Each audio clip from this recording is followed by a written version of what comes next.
Hi, welcome to Eat, Pray, Love and Tarot. What would your person tell you if they were honest to you? अगर आपके person सच में ईमानदार होते और ईमानदारी से उन्हें आपसे कुछ कहना होता तो वो आपसे क्या कहते? Collective reading, take what resonates, leave the rest. Timeless reading and gender neutral reading. But before I begin, I have to protect my energy, so all harm directed towards me, all negativity directed towards me by anyone, return to them tenfold with immediate effect. This is my will, so what it is. So, अपने और अपने person का नाम ले लीजिए और देखते हैं कि अगर आपके पर्सन आपके साथ ऑनेस्ट होते और ऑनेस्टली आपसे कुछ कहना होता उन्हें तो वो क्या कहते. 2 डेक्स यूज करूंगी. 1 shuffle each deck.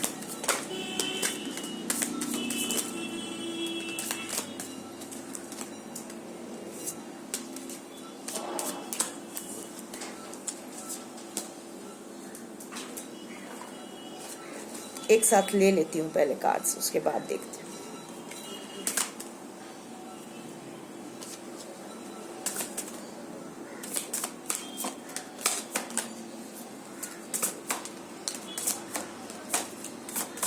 बहुत कुछ कहना होता आपके पर्सन को, लाइक है.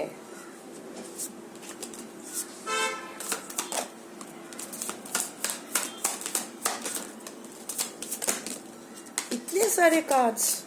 अच्छा ठीक है, आई टेक. आप लोग भी बेचैनी हो रहे हो, आपके पर्सन ने तो माथा खराब कर रखा है आप लोगों का. सो या देख लेते हैं. Just give me a moment. ये अलग रखते हैं, ये कार्ड्स अलग रखते हैं. फर्स्ट डेक से पहले देख लेते हैं. ओके,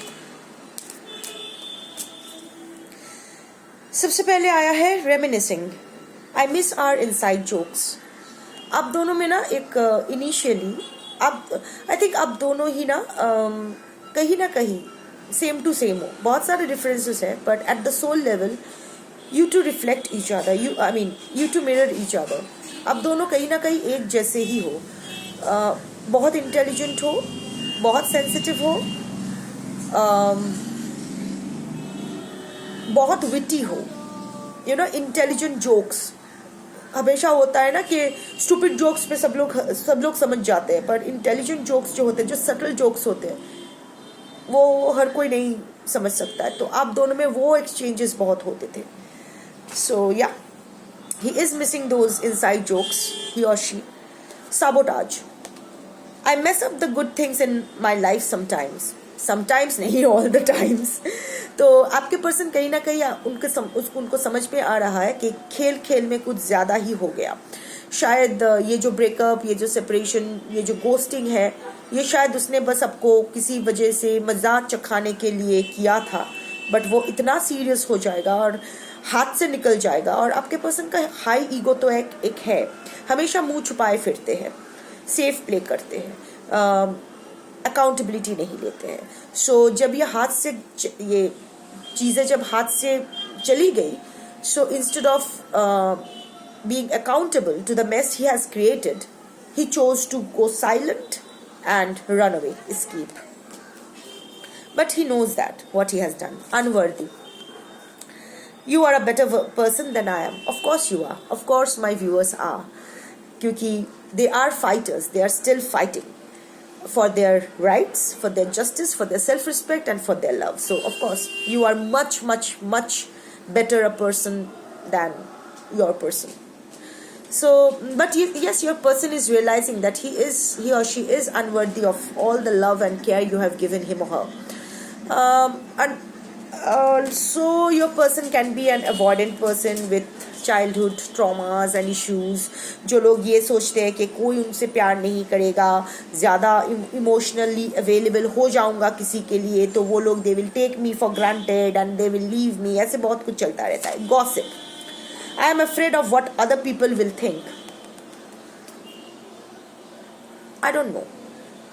ये दो सिचुएशन, 2 एनर्जी यहाँ पिक हो रही है. एक, आपके पर्सन आना तो चाहते हैं आपके पास, बट आई टोल्ड यू ना कि आपके पर्सन बहुत ही इमेज कॉन्शियस पर्सन है. हो सकता है वो शायद वो सोशली या फिर प्रोफेशनल लेवल में बहुत पॉपुलर है, लोग उन्हें जानते हैं, इट्स अ नोन फेस, या फिर आपके सर्कल में, आपके म्यूचुअल फ्रेंड्स में भी वो है. बहुत सारे म्यूचुअल फ्रेंड्स आप लोग शेयर करते हो, तो वो ये सोच रहे हैं कि मैंने ऐसे भी रायता फैला के चला गया था, तो अभी अगर मैं आता हूँ तो किस मुंह से आऊँ, क्या करूँ, लोग क्या कहेंगे.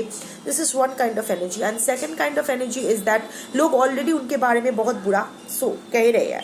जो उन्होंने आपके साथ किया है किसी ना किसी तरीके से लोगों को, आई मीन लोग माने पूरा वर्ल्ड नहीं, जो कॉमन सर्कल है आपके प्रोफेशनल एंड पर्सनल और ईदर, वहाँ लोगों को पता चल गई है. तो अभी ये मुंह छुपाए फिर रहे हैं, इनको समझ में नहीं आ रहा है कि कैसे चीज़ों को ठीक किया जाए. Indecisive. I know my inability to make a decision hurts you. Separation का यही, जनरली सेपरेशन का यही कॉज रहता है. It's not a rocket science. जब एक इंसान कमिटमेंट मांगता है या फिर कुछ सीरियसली इन्वॉल्वमेंट होने का टाइम आता है और दूसरा पार्टी भागता रहता है क्योंकि वो डिसीजन नहीं ले पाता है. Again avoidant childhood trauma, lots of issues, but not your headache. उसका अगर चाइल्डहुड ट्रॉमा है, वो अगर अवॉइडेंट है, तो उसको थेरेपी के लिए जाना चाहिए, उसको हील करना चाहिए. जिसका सर है उसका ही सर दर्द है, उसको ही दवाई लेनी है. आप कुछ नहीं कर सकते हो, आप अपना देख सकते हो. So yes, your person is realising that his inability to make decisions hurts you, और किस तरह आप अभी भी हर्ट हो उनके एक्शंस एंड इनएक्शंस से. New chapter. I am trying to move on. आपके पर्सन चाहते हैं कि, यहाँ भी दो काइंड ऑफ एनर्जी है. एक, आपके पर्सन आपसे मूव ऑन करने की कोशिश कर रहे हैं, which I don't think it is exactly. मैं सेकेंड डेक का जो कार्ड्स आया है वो देखूंगी तो पता चलेगा. या फिर हो सकता है आपके पर्सन आपसे मूव ऑन करने की कोशिश कर रहे हैं पर कर नहीं पा रहे हैं.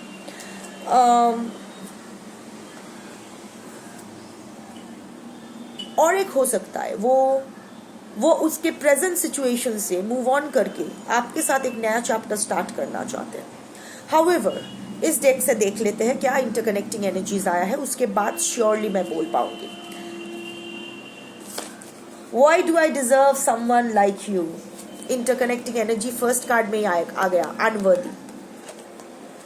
आपके पर्सन यही सोच, again this serious guilt, regret, self पिटी.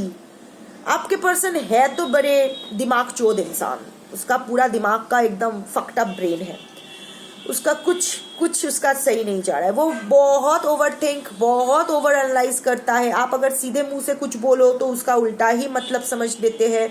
अगर बोलो कि आसमान नीला है तो वो बैठ के एनालाइज करने लगेगा. शायद कवि के दिल में बहुत दर्द है इसीलिए आसमान का रंग नीला लग रहा है, एंड ब्ला ब्ला ब्ला फलाना ढिमकाना.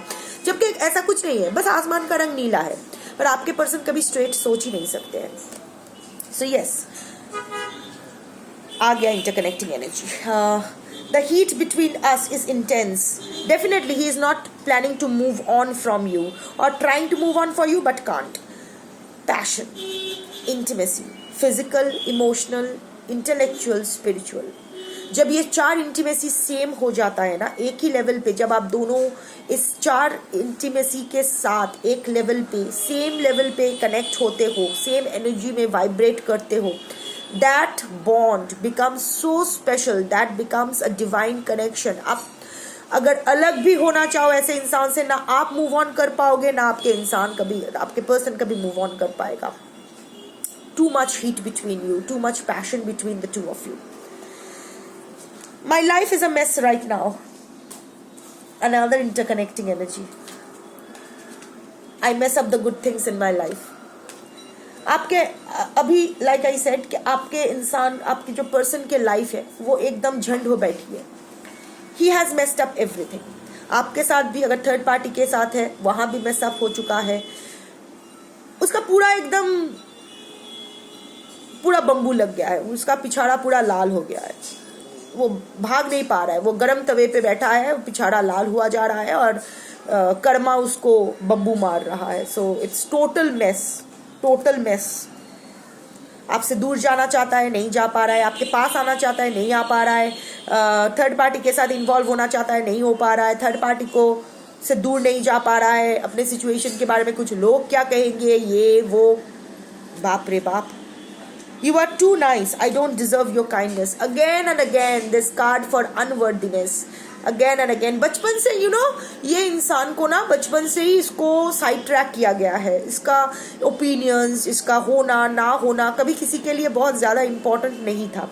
बट अगेन तो ये सेल्फ पिटी, अनवर्दिनेस, ये लोगों से वैलिडेशन लेना अपना सेल्फ वर्थ के लिए, ये सब होते होते ना इसने खुद को कभी हील नहीं किया. But in the process he kept breaking all the persons, all the people he interacted during the course of his life. मैं ही बोल रही हूँ, ये शी भी हो सकता है, टेक अपने हिसाब से लगा लो. Is it over? Again interconnecting energy.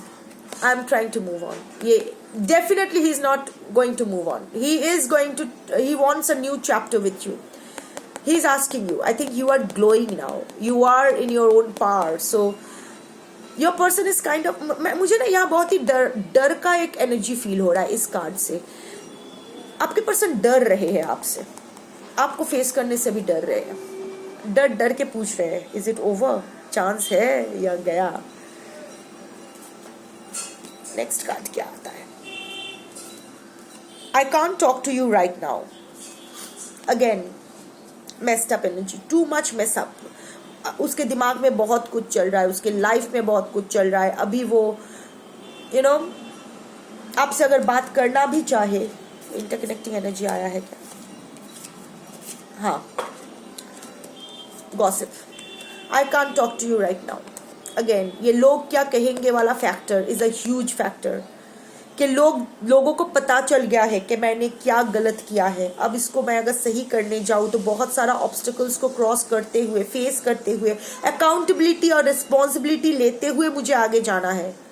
पर मैं तो फट्टू हूँ, मैं कैसे कर सकता हूँ? इससे बेटर ये है कि अभी मैं चुप ही रहूँ, कुछ मत करूँ. The way I have treated you was wrong. Good. He is realising that. Interconnecting energy, indecisive, inability to make a decision hurts you. He knows that he has hurt you. He knows he has hurt you. What do you see in me? Again, unworthiness का card. ये इंसान,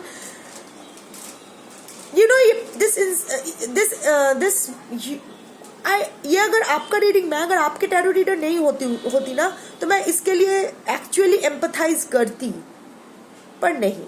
The way he treated you was wrong. अगर आप में कोई trauma है, अगर आप में कोई रेड फ्लैग है, तो उसको हील करना आपकी रिस्पॉन्सिबिलिटी है, किसी और की नहीं. आप and karma hits you really bad when you punish others for your fault, which your person has done to you.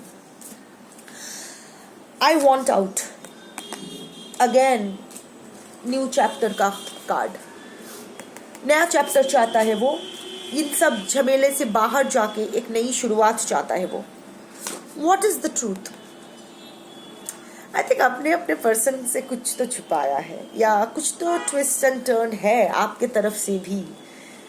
आपके पर्सन जो जानना चाहते हैं कुछ तो है. You are being very secretive and you are actually finally being handling the situation very manipulatively in a good way, not to harm anyone. But अभी जो आप कर रहे हो ना, you use to be an open book. आप अपने person से सब कुछ कहते थे. इनफैक्ट आपके हर आसपास के हर लोग से आपको सब कुछ कह जाते थे, तो आपके पर्सन को खबर मिल जाती थी. पर अभी आपके पर्सन को पता नहीं चल रहा है कि आपके लाइफ में क्या चल रहा है, और आपके बारे में शायद ऐसा कुछ उन्हें पता चला है जो वो वेरीफाई नहीं कर पा रहे हैं. तो वो आपसे पूछ रहे हैं व्हाट इज द ट्रूथ. मत बताओ, चुप रहो. I am obsessed with you. I am obsessed with you. Again कहाँ गया वो कार्ड? यहाँ ही आया था. I am obsessed with you. The heat between us is too strong. आपके पर्सन दिन रात आपके बारे में सोच रहे हैं. कुछ भी करें, जहाँ भी वो जा रहे हैं, कोई सॉन्ग सुन रहे हैं तो उसमें आपको याद, कोई दवाई खा रहे हैं या पी रहे हैं तो उसमें आपकी याद, वो अगर सुसु पॉटी भी कर रहे हैं तो वहाँ भी आपकी याद आ रही है. उसको शायद उसके डाइजेस्टिव सिस्टम को आपने ठीक किया था या कुछ. I don't know why I said that, but everything everything he is doing from getting up till sleeping again is reminding him of you. Of course वो नहीं चाहता है पर मजबूर है. अच्छा है. Haunting energy. Will you leave me like the others? I told you na, childhood trauma, avoidant, unworthiness and all that. आपके पर्सन को ना सब I think I don't know your story, too many collective energies here, but आपको पता होगा आपके person ना अपने थ्रू आउट अपने लाइफ में सिर्फ वो भी खोए ही है. कभी उनको सब कुछ, किसी का प्यार नहीं मिला, किसी का ट्रस्ट नहीं मिला. ऑफ कोर्स ही और she is responsible for it to some extent, but शुरुआत में ऐसा तो नहीं था. शुरुआत से ही जब उनका कोई दोष नहीं भी था तभी लोग उनको छोड़ के गए, उनके साथ बहुत गलत हुआ और उसके बाद वो लोगों के साथ गलत करते गए और लोग उनको छोड़ते गए. सो अभी वो आपको छोड़ना तो नहीं चाहते क्योंकि शायद आप एकमात्र इंसान थे जिसके सामने वो जैसा है वैसा ही वो अपने आप को प्रेजेंट कर पाता था. कोई मास्क नहीं, कुछ नहीं. You were kind of your persons therapist, free का therapist. Will this ever change? New chapter. ये जो स्टेलमेट स्टैग्नेशन आप दोनों में चल रहा है, योर पर्सन वॉन्ट्स के इसको खत्म करना चाहता तो है, पर अगेन लोग क्या कहेंगे, ओवर एनालाइजिंग, ओवर थिंकिंग, मैं फट्टू हूँ, अनवर्दी हूँ. सो वो somehow I am getting this vibe कि वो चाहते हैं कि हमेशा की तरह आप ही इनिशिएटिव लो. मत लेना. और अगर लोगे ना तो मेरे वीडियोस फिर से कभी मत देखना. I don't want to be who I used to be. You deserve better. Again. ये दो एनर्जीज आया है. See the contradiction going on in his mind. Moon energy, जो मून टैरो का जो एनर्जी होता है ना, elusive energy, over thinking, stressed out energy, एक बार बोल रहा है कि मैं जो पहला था वो मैं नहीं होना चाहता. जो इंसान आपको छोड़ के गया था वो इंसान मैं फिर से वैसा नहीं रहना चाहता हूँ. मैं हील होना चाहता हूँ. At the same time you deserve better. भाई तुम किसी और को ढूंढ लो, एक्चुअली मत ढूंढो, मुझे ही एक्सेप्ट करो. टाइम दो मुझे हील होने दो, मुझे हील करो, मुझे यहाँ से उद्धार करो. विक्टिम मेंटेलिटी मत करना. सी what I am getting the feeling from this cards, your person is going to come back. लिख के ले लो, आज का डेट लिख के ले लो. कब आएगा मुझे पता नहीं क्योंकि बहुत टाइम लगेगा. बट अगेन टाइम लगेगा, बट जून 2026 समझ के चलो. बाय जून 2026 आई थिंक बहुत ओके बहुत देर वाला है, but of course I can't twist it. जो मैं चैनल कर रही हूँ मैं वही बोल रही हूँ. वहाँ तक इंतज़ार कर सकते हो तो करो, वरना किसी और को ढूंढो, डजेंट मैटर. इनफैक्ट वेट मत करो, अपना लाइफ जियो. अगर तब तक कोई और अच्छा मिल जाता है, हेल्दी मिल जाता है और आप उसके साथ अपना एनर्जी मैच कर पाते हो तो मूव ऑन. नहीं तो अगर आप लोग डेस्टिन्ड कनेक्शन है, आप लोगों का डेस्टिन्ड पार्टनर्स हो, तो 2026 का जून ऐसे ही आ जाएगा. However, let me tell you something. This person is going to come back, but never ever forget what this motherfucker or daddy's slut did to you. किस मोड़ पे उसने आपको छोड़ के गया, कैसे उसने ट्रीट किया आपको throughout the relationship, during the breakup and even now. जिस तरह वो लोगों को I think आपके पर्सन आपके पीठ पीछे बहुत सारे बातें फैला रहे हैं, आपके बारे में बहुत कुछ कह रहे हैं. थर्ड पार्टी को के सामने तो आपको पूरा नंगा करके रख दिया है कि जैसा आप ही सारा कसूर आपका, आपने ब्लैक मैजिक किया है, पर्पल मैजिक किया है, येलो, ग्रीन, न जाने कितने रंगों का मैजिक किया है, पूरा होली खेल लिया है आपके पर्सन के साथ, जिसके वजह से आपके पर्सन गलती से आपसे प्यार हो गया एंड ऑल दैट. बहुत कुछ कह रहे हैं अंदर ही अंदर. ऑनेस्ट कन्फेशंस तो आपको पता है, पर बाहर वो बहुत आपके बारे में उल्टा सीधा कह रहे हैं, बहुत कुछ नेगेटिव मैनिफेस्ट करना चाहते हैं आपके बारे में, जो नहीं कर पा रहे, because you are at a much higher frequency than your person is right now. So never forget how that motherfucker और daddy slut has treated you, is treating you. Never forget that. वो आएगा आपके पास. Sorry, I had to drink some water. Throat chakra में ऐसा आ रहा है, इसका मतलब आपके पर्सन नहीं चाहते हैं कि मैं ये सब आपसे कन्वे करूं, या फिर आपके पर्सन का भी थ्रोट चक्रा ऐसा ही ब्लॉक हो रहा है. हाउएवर, आपके पर्सन ने बकचोदी के अलावा through out the relationship, during the breakup and even post breakup कुछ नहीं किया है. वो वापस आके भी फिर से बकचोदी करेगा. मैं हेल्पलेस था, मेरी सिचुएशन ऐसी थी, थर्ड पार्टी ने ब्लैक मैजिक किया था, black magic, blue magic, green magic, multi colour magic, Holi magic आप थर्ड पार्टी ने किया था, इसलिए मैं बह गया था एंड ऑल दैट स्टफ. आपके पर्सन आएगा और यही कहेगा. But before taking him back, एक बार सोच लो कि आपको आपके पर्सन वापस क्यों चाहिए. जिस तरह आपके पर्सन ने आपके साथ बिहेव किया है, वैसा अगर कोई और करता, क्या आप वो बिहेवियर एक्सेप्ट करते? नहीं करते. तो इसका क्यों एक्सेप्ट कर रहे हो? क्यों इसको वापस पाना है? ईगो के लिए कि मुझे कैसे छोड़ के जा सकता है, मैंने इतना कुछ किया है अपने पर्सन के लिए, इतने सालों का, 14 साल का रिलेशनशिप है. 14 साल का तो राम का वनवास भी था. तो अगर राम ये पकड़ के बैठा, नहीं 14 साल का वनवास है, मुझे बाकी की जिंदगी भी वनवास में ही काटना है, नहीं होता ना. So time invested, emotions invested waste हो जाएगा. मुझे कैसे छोड़ के जा सकता है, मैं इंपॉर्टेंट हूँ, मैं स्पेशल हूँ. Of course self validation is important, but ego is not self validation, ego is not self love. So आपको आपके पर्सन वापस क्यों चाहिए? क्योंकि अगर जब वो वापस आएगा तो वही सिचुएशन फिर से सेवादासी या सेवादास बन के रह जाओगे. वही सेम सिचुएशन ऑन सॉरी वही same situation on the loop चलता रहेगा. मैं नहीं कह रही हूँ आपके पर्सन वापस आए तो उसको एक्सेप्ट मत करो, ऑफ कोर्स करो, but clear your intentions, be very clear with your negotiables and non negotiables and maintain that. इस बार प्यार के चक्कर में खुद को मत भूल जाना, क्योंकि अगर खुद को भूलोगे तो बाकी भी आपको भूल ही जाएंगे, आपके पर्सन भी आपको भूल जाएंगे. जिस तरह आप अपने आप को ट्रीट करोगे, सब इंक्लूडिंग योर पर्सन आपको वैसे ही ट्रीट करेंगे. सो प्यार में अंधा होके नहीं, दिमाग की बत्ती जला के, सब कुछ एकदम क्लियर ट्रांसपेरेंसी मेंटेन करके इस बार आपके पर्सन वापस आए तो उसको एक्सेप्ट करना या फिर रिजेक्ट करना आप पर है. So use your brain and your heart together this time. Take care. Bye.